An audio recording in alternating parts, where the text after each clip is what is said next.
नमस्कार, बिहार मिथिला न्यूज़ में आपका स्वागत है। मैं हूं मनोज। एक ऐसी सच्चाई, और ये सच्चाई कड़वा भले हो राज्य सरकार और केंद्र सरकार के लिए, लेकिन जो ज़मीनी सच्चाई वो दिखाते हैं कैसे एक ग्रामीण क्षेत्र में, सुदूर ग्रामीण क्षेत्र में जहां संसाधनों का घोर अभाव होता है, वहां एक इंडस्ट्री कैसे डेवलप कर रही है। करीब 50 से ज़्यादा उन तमाम जो रोज़गार के संसाधन उपलब्ध कराने के लिए एक युवा पीढ़ी कैसे आगे आ रही है स्टार्टअप योजना के तहत। इसके अलावा अपने पूरे अनुभव और टेक्सटाइल इंजीनियरिंग करने के बाद, कई 7 वर्षों तक अनुभव के बाद अपने गांव दरभंगा के केवटी में एक इंडस्ट्री स्थापित हुई है SMB, जिसकी झलक आप देख रहे होंगे। यहाँ करीब 100 के आसपास जो महिला पुरुष हैं वो सभी इस इंडस्ट्री में काम कर रहे हैं। आप पुणे में, गुड़गांव में, दिल्ली में अलग अलग जगहों पर देखा करेंगे या देखे होंगे, लेकिन दरभंगा के सुदूर इलाके में पहली बार आपको देखने को मिलेगा। और ये सच्चाई आपको दिखाना चाहते हैं और तमाम युवाओं के आंखों खोलना चाहते हैं। आपके अंदर अगर टैलेंट है तो आप काम करने से अच्छा काम देने की पॉलिसी पर अपनाइए। हमारे साथ मुकेश कुमार लाल हैं, जिन्होंने इस इंडस्ट्री को, अपने सपने को एक गांव में साकार किया है संसाधनों के अभाव के बावजूद। हमारे साथ मुकेश कुमार लाल। ये बताइए, सबसे पहले अपना इंट्रोडक्शन दीजिए, आप इस क्षेत्र में कैसे आए? मेरा नाम मुकेश लाल है और मैं इसमें टेक्सटाइल इंजीनियरिंग किया हुआ हूँ और इसी में पढ़ाई करके और जब जॉब करके फिर इससे मैं जुड़ा हूँ। तो कितने साल आपने जॉब किया? मैं 7 साल जॉब किया और विभिन्न तरह के कंपनी में जॉब किया, जहाँ से अपना एक्सपीरियंस एक ये किया और उसको फिर लाके यहाँ पे गांव पे डेवलप किया। ये पहले दिमाग में था कि हम यहाँ अनुभव लेकर के फिर हम अपनी इंडस्ट्री को गांव में करेंगे? नहीं, पहले नहीं था। जब मैं इंडस्ट्री ज्वाइन किया तो फिर वहाँ का माहौल वही देखा कि गांव का ही आदमी आके यहाँ पे काम कर रहा है, तो सबको लगा कि इच्छा कि हम गाँव में ही जाके क्यों नहीं करें, तो जाके फिर मैंने यहाँ पे आके प्लानिंग किया सब। तो यहाँ जो आपको मैन पावर का लगा कि मैन पावर उस लायक होगा, एक्सपीरियंस होगा या एक्टिव हो, कहा जाता है कि ग्रामीण क्षेत्र के महिला पुरुष उतना एक्टिव नहीं होते, तो आपको विश्वास था? बिल्कुल ये था, क्योंकि वहाँ जो मैंने इन लोगों का माइंड पढ़ा, ये लोग बस एक डायरेक्शन जानना चाहते हैं कि किस डायरेक्शन में हमको चलना है। अगर वो डायरेक्शन आप दिखा दीजिए तो फिर उसके बाद कोई भी चीज़ मुश्किल नहीं होता इन लोगों के लिए। तो आप जब इसको 7 साल अनुभव, कहाँ काम करते थे पहले? मैंने ब्लैकबेरी में भी किया है और रेमंड्स में भी किया है, उसके बाद बेनाटन में किया है, लिवाइस में किया है और फिर मोंटी कार्लो में भी किया है। फिर आके फिर यहाँ पे मैंने सेटअप। जब यहाँ आप इस्टेब्लिश किए तो आपको लग रहा था कि संसाधन कैसे जुटाएंगे, सबसे पहले ये होता है, तो किस तरह आपने किया? नहीं, संसाधन तो जुटाने का ये होता है जो कि जिधर से जाने का रास्ता उधर से आने का भी रास्ता होता है। तो यहाँ जब प्रोडक्ट बन के आता है और मार्केट में जाता है तो फिर वहाँ से हम ला के भी बना सकते हैं और उसको मार्केट में दे सकते हैं। तो ये कोई ये नहीं आता है जो संसाधन कैसे कहेंगे, जाने के जहाँ से आने का रास्ता वहाँ से जाने का भी रास्ता होता है। ये सबसे बड़ा होता है प्रशिक्षण। जैसे इतने लोग हैं, इन लोगों को टैलेंट, प्रशिक्षण नहीं होगा तो थोड़ा सा कटिंग में बर्बाद होता, पहले बर्बाद भी हुआ होगा। तो किस तरह प्रशिक्षण आपने इन लोगों को दिया और कैसे दिया? मैंने इसको एक चेन सिस्टम में बांध दिया। मैंने कोई एक प्रॉपर वे नहीं रखा कि कोई पूरे का पूरा एक आदमी ही काम करे। उसको डिवाइड कर दिया 23-24 भागों में, उसमें से एक भाग किसी को बताया कि दूसरा, तीसरा, चौथा, पांचवा, इस तरह करके मैंने ट्रेंड किया सबको। और धीरे धीरे जब वो उस पर टैलेंट हो गया फिर दूसरा सिखाया, तो अब जाके लग रहा है कहीं ना कहीं वो सब जाके इकट्ठा कर सकते हैं। तो मैंने पार्ट बाय पार्ट करके इसको इस तरह से मैनेज किया। अच्छा, इस यूनिट में सबसे पहले 3 पार्ट होते हैं। एक पार्ट आपको प्रोडक्शन होता है, रॉ मटेरियल्स लाने का, कैसे आप लाते हैं, कितना आपको कॉस्टिंग पड़ता है ताकि वो आपको। एक्चुअली देखेंगे तो अगर गुड़गांव में भी काम होता है ना, तो वो रॉ मटेरियल जहाँ उसका बेस होता है वहीं से आता है। अगर लुधियाना में भी काम होता है तो जहाँ पे बेस होता है वहीं से आता है। तो इसका बेस फैब्रिक का हम लोग का भिवंडी था, तो भिवंडी से जैसे दिल्ली में हम लोग परचेज करते थे वैसे ही हम भिवंडी से बिहार में परचेज कर रहे हैं, दरभंगा जिला में। तो सेम कॉस्टिंग में कोई ऐसा फर्क नहीं है। जो वहाँ से भी जाने का दिल्ली का कॉस्टिंग उतना ही लगता था और इधर भी आने का कॉस्टिंग उतना ही लगता है। तो उसका प्रोडक्शन में आप क्या क्या बनाते हैं, क्या क्या किस चीज़ का प्रोडक्शन होता है? प्रोडक्शन हम अभी बेसिक शर्ट का कर रहे हैं और टी शर्ट का यूनिट स्टार्ट किए हैं, सैम्पलिंग वगैरह, और ब्लेजर वगैरह सो भी बनाना स्टार्ट किए। देखिए ये ब्लेज़र भी इन्होंने ही बनाया है, अपना ब्लेज़र है।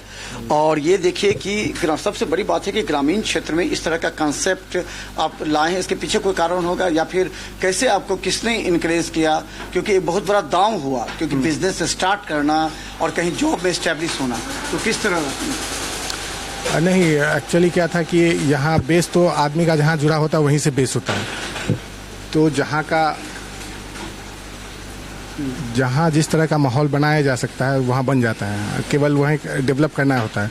तो डेवलपमेंट तो हम कहीं भी कर सकते हैं, और वहाँ का माहौल क्रिएट कर दीजिए तो फिर वो उसी हिसाब से चलना स्टार्ट कर जाता है। और इसका सोच वो वर्कर से ही आया मुझे, जो वहाँ पे रह के काम करते थे बाहर। ये लोग बाहर जाते हैं तो उससे अच्छा यही आपने काम? जी मैन पावर में अच्छा एक चीज़ प्रोडक्शन यूनिट स्टार्ट करने में बहुत सी परेशानियां होती हैं कि संसाधन यहाँ नहीं मिलते हैं, फिर बैंक लोन, फिर इतना पैसा लगाना, एक दांव पर एक व्यवसाय एक दांव होता है। तो इसको कैसे आपने किया और कहाँ से आपको इसमें सपोर्ट मिला? बैंक सपोर्ट मिला, प्रशासन सपोर्ट मिला, किस तरीके? एक्चुअली पहले जब मैं आया था तो मैंने बैंक से बात किया था, तो यहाँ पे इस तरह का इंडस्ट्री नहीं होने के कारण बैंक को भी समझ में नहीं आता था कि अगर इस तरह का इंडस्ट्री चलता है तो फिर रन करेगा या नहीं करेगा। फिर तो ये सब बात जब मैंने बैंक से किया तो उन्होंने बस 2 बेस 3 बेस लगा के बोला, जो या तो आप 2-3 चीज़ जो यहाँ पे चल रहा है उसको कीजिए, फिर हम आपको सपोर्ट करेंगे। लेकिन फिर भी मैंने उनका बात ये करके चलिए ठीक है। फिर तो छोटा से मैंने स्टार्ट किया था 7 मशीन से, खुद का अपना ये लगा के। और उसके बाद जो है जब बैंक ने देखा कि ये अब जो है रन कर रहा है इस तरह का इंडस्ट्री, तो फिर उन्होंने मुझे सपोर्ट किया PMYG की तरह से उन्होंने सपोर्ट किया। प्रशासन का कितना सपोर्ट मिला? प्रशासन का ठीक है, प्रशासन का सपोर्ट बहुत ही ये है, मतलब एकदम सही है। और इसमें वो लोग भी चाहते हैं कि यहाँ कुछ डेवलप हो बिहार के अंदर, लेकिन कुछ जो है अगर आदमी ठान ले मन में कि हाँ हमको इस तरह का रास्ता बनाना है तो वो फिर बन जाता है। तो सपोर्ट सबका होता है। तो एक इसका शर्ट का कॉस्टिंग जो यहाँ है पुणे में या गुड़गांव में क्या अंतर पड़ता है? डिपेंड करता है कि मार्केट का वैल्यू किस तरह का कहाँ पे है। जो ऐसा नहीं है कि हम जो कोई प्रोडक्ट बनाते हैं उसका क्वालिटी बेस अगर रखते हैं तो धीरे धीरे डेवलप करके वो कॉस्ट जो है बेंगलोर में और बिहार में या दिल्ली में या गुड़गांव में कहीं मायने नहीं रखता है। अगर आप क्वालिटी को ध्यान में रखते हैं कस्टमर एंड पे तो फिर कहीं भी कोई दिक्कत नहीं होता है। तो एक बात और है कि कितने लोगों को आपने यहाँ रोज़गार दिया है और लोगों को विश्वास हुआ कि यहाँ पर रोज़गार देंगे तो ये रोज़गार चलेगा नहीं चलेगा, और ये लोग किस तरह एक्टिव हैं अब जब लग रहा है कि सक्सेस हो गया?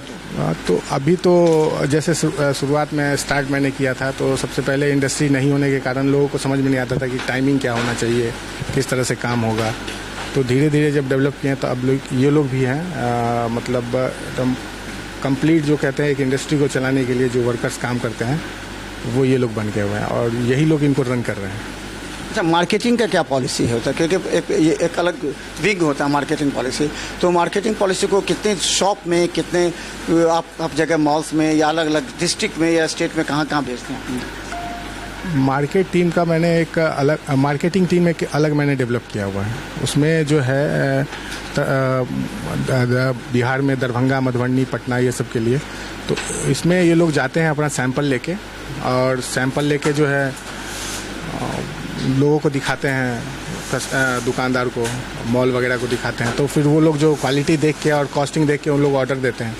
तो इस तरह से शुरुआत में करते करते अभी तक जो हम लोग पहुँचे वो 585 शॉप हैं जिसमें हम लोग रन कर रहे हैं, उसको प्रोडक्ट को दे रहे हैं और प्रोडक्ट दे रहे हैं। और कस्टमर एंड पे हम लोग क्वालिटी का सिक्योर भी दे रहे हैं कि अगर कस्टमर एंड पे भी कोई दिक्कत होगा तो हम उसको कवर कर लेंगे।